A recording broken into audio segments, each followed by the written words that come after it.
आज हमारे पास Indian media की एक रिपोर्ट है जिसमें इंडियन मीडिया कह रहा है कि नेपाल की आवाम इंडिया को नफरत की आंखों से देखते हैं, यानी हेट फैलाते हैं। इस बारे में आपके साथ डिटेल से बात करेंगे और आपको बताएंगे कि नेपाली आवाम इंडिया को हेट क्यों करती है। इस बारे में आज की वीडियो में बात करेंगे। फिर चलिए आज की वीडियो को देखते हैं। Okay. स्टडी IQ IAS, अब तैयारी हुई affordable.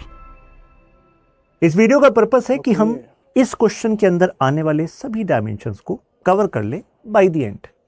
Analyse the spectrum of India Nepal relations. Spectrum का मतलब है सभी डायमेंशन, इसमें सिक्योरिटी, कनेक्टिविटी, ट्रेड, कल्चर सब कुछ आ जाएगा।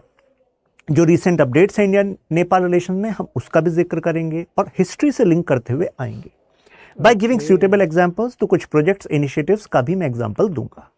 रिसेंट अपडेट आपने ये देखी होगी कि नेपाल की कैबिनेट ने डायरेक्शन दी उनके सेंट्रल बैंक को, जो उनका राष्ट्र बैंक है, जैसे हमारे रिजर्व बैंक ऑफ इंडिया है, कि आप अपने 100 रुपीस के नोट्स को ना चेंज करो और इसमें मैप लगाओ नेपाल का न्यू वाला, जिसको वो मानते हैं कि यह है नेपाल का एक्चुअल मैप।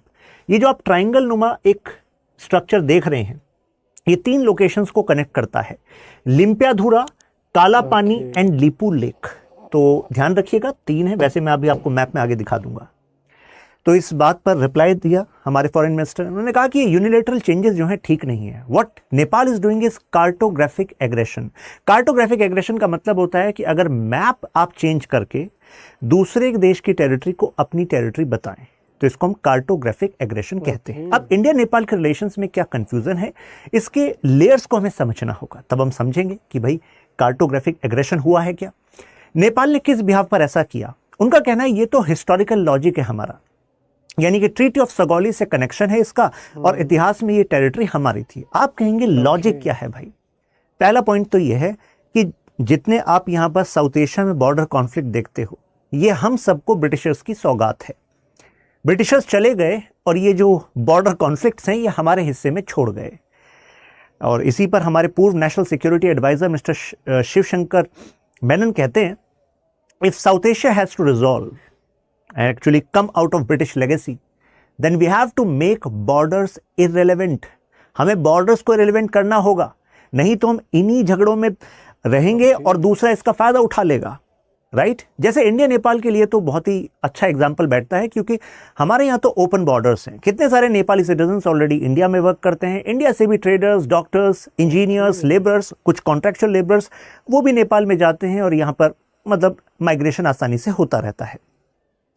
अब हिस्ट्री का जो लॉजिक है जियोपॉलिटिक्स का, इसका कोई तय मापदंड है ही नहीं, है कि नहीं। बात अमेजिंग। आप कहेंगे मतलब यह है कि अगर इंडिया आज कहने लग जाए कि यार इतिहास में ना ये बांग्लादेश वाला एरिया ये सब हमारा था, ये गलत था जो जिन्ना ने किया था, हम इसको नहीं मानते, हम रिकॉग्नाइज नहीं करेंगे, हम उसकी कुछ दाव पेच निकालने लग जाएं, ऐसा ही कुछ हम इंडियन ओशन में करने लग जाएं, हम कहने लग जाएं अरे चोला डायनेस्टी के टाइम पर ये एरिया तो हमारा था, उसके बाद बेसिकली हम अपनी फ्री विल का इस्तेमाल नहीं कर पाए क्योंकि डेमोक्रेसी नहीं आई थी, अब डेमोक्रेसी है तो अब हम दोबारा जाग गए हैं।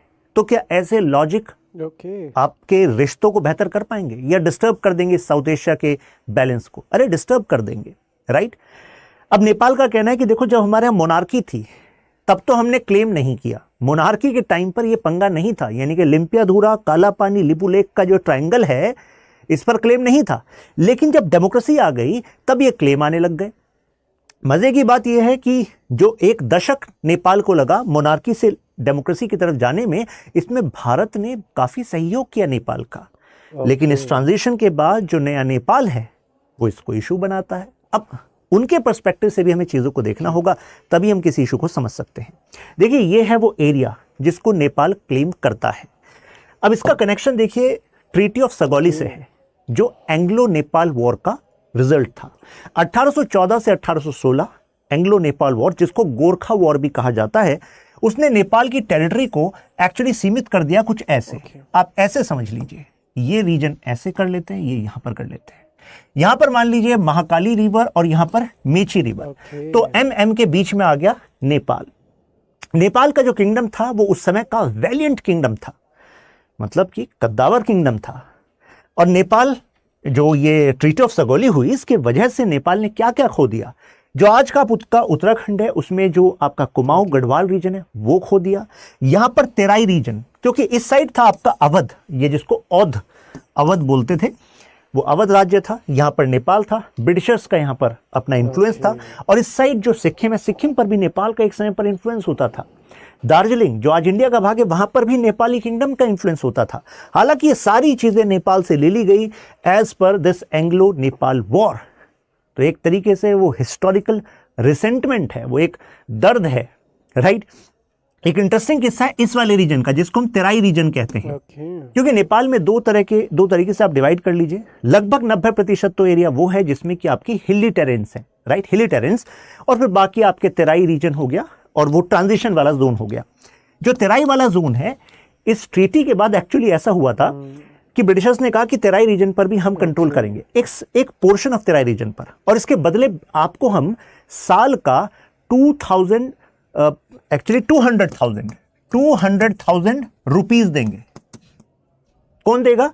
ब्रिटिशर्स देंगे नेपाल को, यह कहा गया था। अब तेराई रीजन तो मेन रीजन था जिससे नेपाली रॉयल्स की कमाई होती थी। उन्होंने कहा यार ये रीजन भी आपने ले लिया, इसका एक बड़ा भाग, ये तो गलत है। और एक्चुअली ब्रिटिशर्स इसमें फेल भी हुए। ब्रिटिशर्स ने इसको चलाने के लिए अपनी तरफ से एक रेजिडेंट नेपाल में भेज दिया, काठमांडू में बैठा दिया कि भाई ये हमारा रिप्रेजेंटेटिव है, ये एक्चुअली इस एरिया में आपको कोई प्रॉब्लम ना आए और आप हमारे लिए प्रॉब्लम ना बने, इसको ध्यान में रखकर ये हम भेज रहे हैं। हालांकि नेपाली जो किंगडम था, उन्होंने कहा इसको साइडलाइन हम कर देते हैं, एक तरीके से हाउस अरेस्ट जैसी पोजीशन मान लीजिए, मतलब कि उसको जो अपनी गतिविधियां हैं, अपना जो कामकाज है, उसमें उसको इन्वॉल्व किया ही नहीं। फाइनली ब्रिटिशर्स को समझ में आ गया कि यार इस एरिया से जो टैक्स का सिस्टम है वो नेपाली किंगडम ने सही मैनेज किया हुआ था, हम इतना मैनेज नहीं कर पा रहे। और भाई ब्रिटिश ईस्ट इंडिया कंपनी फायदे का सौदा करती है, घाटे का सौदा तो करेगी नहीं। फिर इनसे कह दिया कि यार तुम्हारा जो पोर्शन है ऑफ तेराई रीजन तुम वापस ले लो। तो नेपाल ने कहा दे दीजिए वापस। फिर उन्होंने कहा कि वो जो 200,000 रुपीज मिलते थे एनुअली, वो भी हम एबोलिश कर रहे हैं, क्योंकि भाई इससे हमारी कमाई होनी थी, वो हम तुम्हें वापस दे रहे हैं। तो एक्चुअली ऐसे सेटल हुआ, माना गया। लेकिन यहां पर जो बॉर्डर इश्यूज थे वो अभी तक सेटल नहीं थे। यानी नेपाल को लगता था कि हमारे साथ गलत किया ब्रिटिशर्स ने, और जब ब्रिटिशर्स चले गए तो उसके बाद वही रिसेंटमेंट एक्चुअली कैरी फॉरवर्ड हो गई इंडिया के साथ। जैसे ही आजाद हुआ तो उसके बाद इंडिया नेपाल जो फ्रेंडशिप ट्रीटी है, एक section of you can say Nepali intellectuals believed actually what India did, India ने केवल उसी वाले सिस्टम को कैरी फॉरवर्ड किया। नेपाल के प्रोटेक्टोरेट बनकर रहते थे ब्रिटिशर्स, ऐसे ही आगे वाला इंडिया जो आजाद भारत है वो भी नेपाल का प्रोटेक्टोरेट ही रहा। नेपाल को एक यंग ब्रदर, स्मॉल ब्रदर की तरह ट्रीट किया। वो नहीं चाहते कि ऐसा ट्रीटमेंट हो, वो चाहते हैं कि इक्वल ट्रीटमेंट हो। एक लॉजिक इसमें दिया जाता है, कहा जाता। तो आप लोगों ने वीडियो देखी होगी, आप लोगों को पता होगा। दे यार मेन बात यहाँ पे ये आ रही है कि नेपाल की आवाम इंडिया को नफरत क्यों करती है।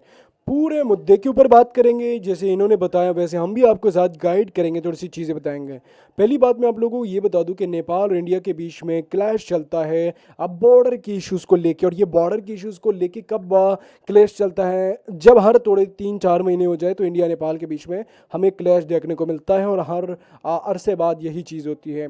अब यहाँ पर हमारे पास बात ये आ रही है कि नेपाल के प्राइम मिनिस्टर के पी शर्मा ओली बने हैं 4 महीने पहले। लगभग अगर हम देखें तो अगस्त के महीने में के पी शर्मा ओली नेपाल के प्राइम मिनिस्टर बने थे, और जो दूसरे प्राइम मिनिस्टर थे नेपाल के वो अपनी सीट को बैठे थे। तो जिसके बाद जो है के P Sharma Oli prime minister बने। लेकिन के पी शर्मा ओली के प्राइम मिनिस्टर बनने के बाद इंडिया ने 4 महीनों तक नेपाल के पीएम को इनवाइट नहीं किया अपने मुल्क में। होता यही है कि जब भी नेपाल का कोई नया पीएम बनता है तो वो इंडिया जाता है, इंडिया वाले इसको इन्वाइट करते हैं। लेकिन इस दफ़ा ऐसा नहीं हुआ। इस दफ़ा ऐसा हुआ कि भाई इंडिया वालों ने इन्वाइट तो नहीं किया, तो इसीलिए नेपाल के पीएम ने खुद जाकर चाइना में डील की।